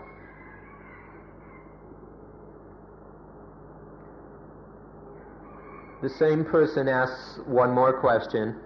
In order to know and understand nature and to practice correctly in line with nature, one can either go into the forest and learn your method of realizing Dhamma, or go into the laboratory investigating the law of nature and our duty by doing research. A. What do you think about the later approach? เพื่อที่จะเข้าใจธรรมชาติและปฏิบัติถูกต้องตามธรรมชาติเราก็สามารถที่จะเข้าไปอยู่ในป่าแล้วศึกษาวิธีเพื่อเข้าถึงธรรมะตามที่ท่านอาจารย์สอนหรือเราอาจจะเข้าไปในห้องแลบในห้องค้นคว้าแล้วศึกษาเรื่องกฎแห่งธรรมชาติแล้วหน้าที่โดยทำการวิจัยที่เขาทำกันอยู่แบบนักวิทยาศาสตร์สมัยใหม่หรือนักวิจัยวิธีที่หลังที่จะศึกษาธรรมชาติและกฎธรรมชาติตามแบบนักวิจัยแบบที่มีการอาจารย์จะคิดอย่างไรตอบว่าต้องใช้ทั้งสองอย่างถ้าเป็นเรื่องทางร่างกายทางจิตโดยเฉพาะคือทางฟิสิกส์หรือทางไซคิกเนี่ยทำในห้องแลบง่ายกว่าแต่ถ้าเป็นเรื่องทาง spirituality ทำในป่าง่ายกว่า In brief, we need both approaches. For studying physical things as well as psychic phenomena, the laboratory is better. For dealing with things that are purely material or just purely mental phenomena, psychic phenomena, the laboratory is best. But for studying spiritual things, the forest is best. ต่อก็ถามว่าเพื่อที่จะแวกหมานแห่งความรักแห่งชีวิตนักวิทยาศาสตร์จำเป็นที่จะต้องฆ่าสัตว์ในการค้นคว้าของเขาเพื่อเขาจะเข้าถึงกฎธรรมชาติเขาจะต้องใช้สัตว์แล้วก็ในการทดลองซึ่งก็เป็นการฆ่าอย่างโดยนานาวิธี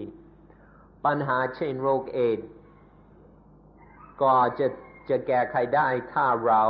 เข้าใจระบบด้านทานเต็มที่แต่เราไม่สามารถที่จะเอามนุษย์ไปทำการค้นคว้าเพราะฉะนั้นเราต้องศึกษาเรื่องระบบด้านทานหรือ immunity system of animals อาจารย์จะคิดยังไงเกี่ยวกับปัญหานี้เดี๋ยวผมลืมอ่านเป็นภาษาอังกฤษexcuse me, I forgot the English. In order to unveil the secrets of life, scientists must destroy life by using animals in experiments. For example, problems like AIDS can only be solved if one understands the immune system fully. Since we cannot use humans, we have to study the immune system in animals. What do you think about this problem?Do you think it's inappropriate to kill a few animals to save many human lives? Let me point out that the questioner is very biased and in fact loading assumptions. It's not a few animals to save many human lives, it's killing many animals to sometimes save many human lives, sometimes only a few. And sometimes just to make nice cosmetics to make women smell good. อาจารย์จะคิดอย่างไรเกี่ยวกับปัญหาอย่างนี้ที่จะต้องที่เขาว่าจำเป็นต้องใช้สัตว์และฆ่าสัตว์แต่จริงๆอาจจะไม่จำเป็นก็ได้อาจารย์จะคิดอย่างไรไม่ต้องเป็นเรื่องของผู้ใดหรือของพุทธศาสนาโดยเฉพาะ แต่จะต้องเป็นของทั้งหมดคือของทุกศาสนาการทำให้ตายเนี่ยถ้าทำโดยความโง่โดยอวิชชาโดยความเห็นแก่ตัวจึงจะเรียกว่าการฆ่าซึ่งเป็นบาปแต่ถ้าการทำให้ตายด้วยสติปัญญาโดยเหตุผลอย่างอื่นซึ่งจะทำให้เกิดผลดีขึ้นไปมันไม่ใช่การฆ่ามันเป็นการศึกษามันเป็นการพิสูจน์เป็นการทดลองนั่นคำว่าทำสัตว์ให้ตายนั้นไม่เป็นบาปไปเสียทั้งหมดถ้าทำเป็นการฆ่านั่นน่ะโดยโทสะโดยอวิชชาอย่างนี้ก็เป็นการฆ่ามันก็เป็นบาปแต่ทำเป็นสติปัญญาความรู้สึกไม่ได้มีความโกรธเป็นการศึกษาเป็นการค้นคว้าเป็นการทดลองเป็นเพื่อประโยชน์ที่จำเป็นเช่นการทำแท้งอย่างมีเหตุผลอย่างนี้ไม่เป็นบาปรวมความว่าการทำให้ตายนั่นมันอย่างเป็นบาปก็มีอย่างไม่เป็นบาปก็มีจะต้องเป็นกฎเกณฑ์ที่ต้องใช้ในระหว่างศาสนาทุกศาสนา There's an important principle to be understood which is not a Buddhist principle but it's a principle important in all religions. It's a fundamental Buddhist principle or I'm sorry a fundamental religious principle which is that to kill with selfishness, to kill animals selfishly, that is with ignorance, with anger, with hatred, with greed, and so on, is considered evil, or in some religions it's called sinful. To kill selfishly is evil or sinful. This is a universal religious principle. However, and that applies in the laboratory as well as elsewhere. However, if there is the same kind of activity going on, but the motivation is not selfish, if it isn't motivated by ignorance, greed, anger, hatred, and so on, then we don't call that killing. If it's done with true mindfulness and understanding or wisdom, we don't call it killing, and we don't say that it is evil or sinful. For example, if there is truly necessary research and it is done with wise motives, with valid reasons, and there's nothing selfish involved, we don't call that killing or sinful. So what it comes down to is this being done selfishly, just for the benefit of a few or of oneself, for example, to make a name in the scientific community or so on, or is it being done unselfishly for the common benefit, for the benefit of the majority or of all? This is the deciding factor, whether it's done selfishly or with mindfulness and wisdom. โดยหลักนี้จะถ้าเป็นเรื่องมนุษย์ทำค้นคว้ากับมนุษย์ก็ตายทำไม่เห็นแก่ตัวก็ไม่เป็นไรใช่ไหมนั่นน่ะมันอยู่ที่ว่าทำให้ตายด้วยเหตุผลอะไรเนี่ย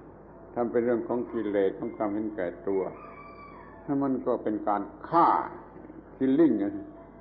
แต่ถ้ามันเป็นการทำตามหน้าที่เช่นว่าเขาเป็นเพชฌฆาตเขาจะต้องยิงคนให้ตายตามคำสั่งพิพากษาของศาล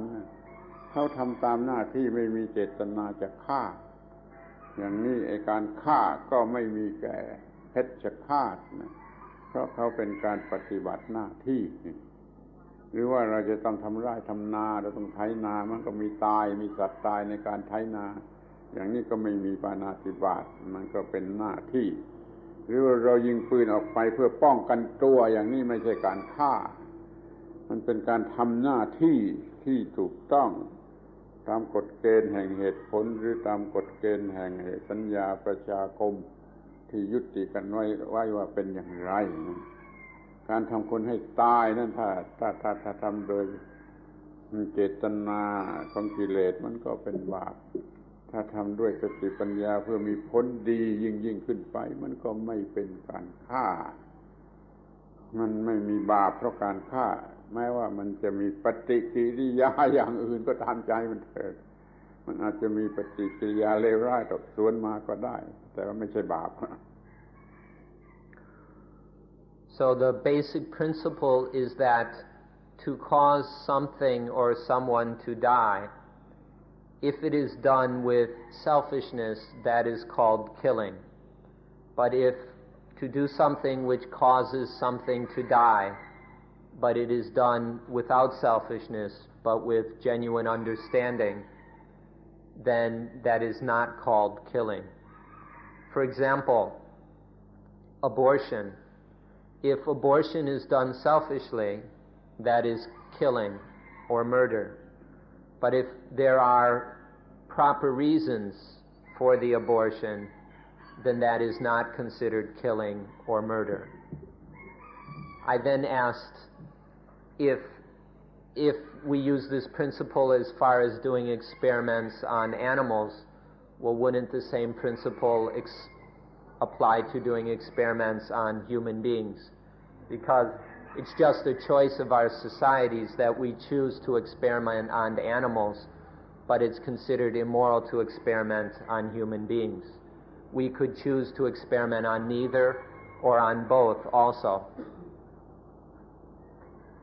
And Tanajan responded in basically the same way. To cause something to die through selfish intention, through selfish motivation, is called killing.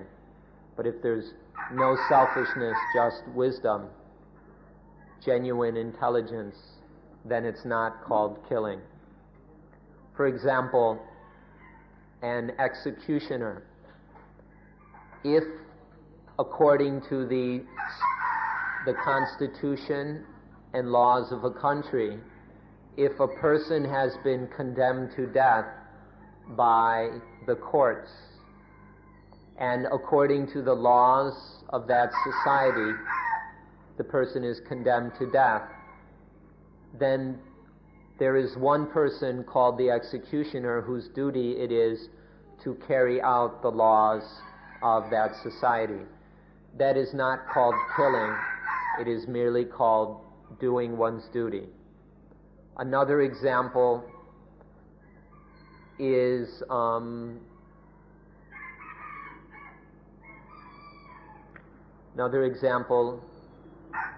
he gave three, let me think of the others. Another one is when farmers plow their fields, whether the rice farmer in Thailand or the corn farmer in America or the wheat farmer in Russia. When the farmer plows his or her fields, many animals will die. That's inevitable. Now, if the intention is wise without greed, anger, and delusion, then that is not considered killing. It's just doing the duty. Farmers have to plant the food in order for people to eat. So the farmer is just doing his or her duty and not killing. And another example is if you shoot a gun in self-defense,